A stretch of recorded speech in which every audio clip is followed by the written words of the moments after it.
The industry certainly understands the government, and joining me now on center stage is Chairman CII Adi Godrej. The industry is cheering the government's bold decision, sir, but is this international pressure? India was facing the prospect of being the first BRICS country to lose its investment grade credit rating and was on the threshold of being downgraded to junk status government. Has this moved the government to hike diesel prices?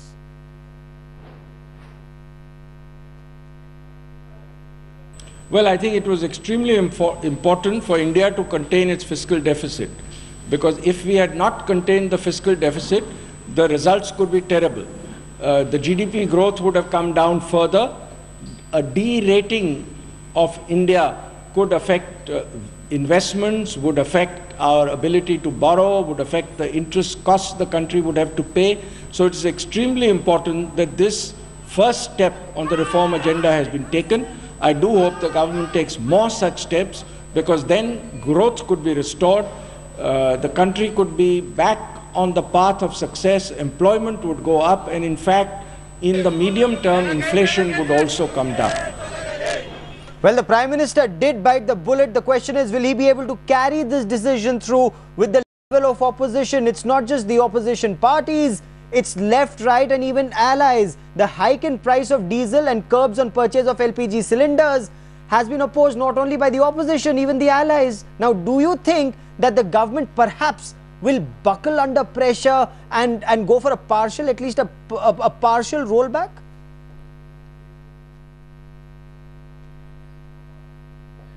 I hope not. I don't think it is indicated at all. I do hope that we continue on the reform path, and I would urge all political parties to put the national economic agenda and the growth orientation of the economy ahead of political considerations. Okay. The Deputy Chairperson of the Planning Commission, Montek Singh Ahluwalia, strongly backed the government's decision of this diesel hike. Now, politically, it may be perhaps the right time for the decision. Economically, do you think this decision should actually have come last year to actually prevent the mess the country is in today economically?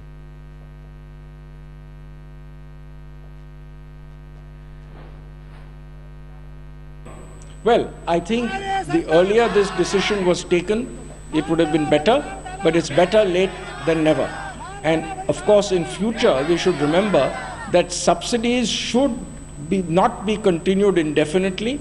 From time to time, suitable price adjustments should be made upwards or downwards, depending on the cost of that commodity.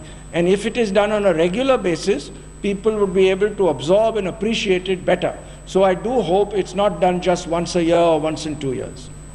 Okay, then perhaps the government could talk about deregulating even diesel prices. Is that possible? While the move, will add to inflation in the short term, do you think that it will ultimately make it easier for the RBI to loosen monetary policy and help revive investor confidence damaged by this political gridlock in Delhi?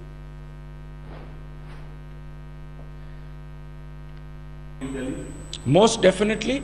I think this may, if at all, affect inflation.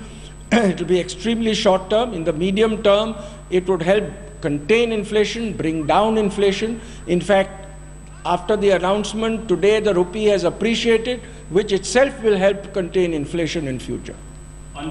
Yes, the market certainly has reacted positively. Now, unfazed by the attack from the opposition and allies, the Prime Minister is chairing 3 cabinet committee meetings to clear some big economic reform packages, including, he's cleared FDI in retail, he's cleared FDI in aviation. But does the government have the will to take this risk, given the immense opposition from allies, to carry this decision? This decision has been taken. Can the Prime Minister carry this decision through? Mamata Banerjee has given him a 72-hour notice, sir.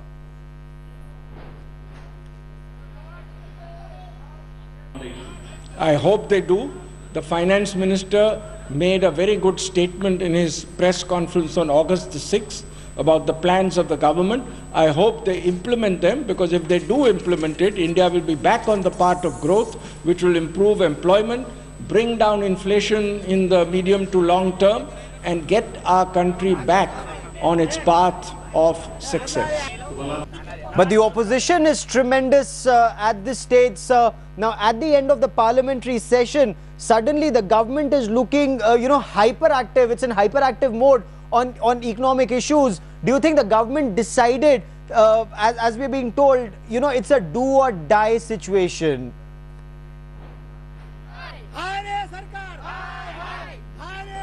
No, I think it is very important that the government has made this very important announcement. I hope it is the first in a series of reforms, because as I mentioned, if the reform process is carried forward, it will be of great benefit to our economy and our country.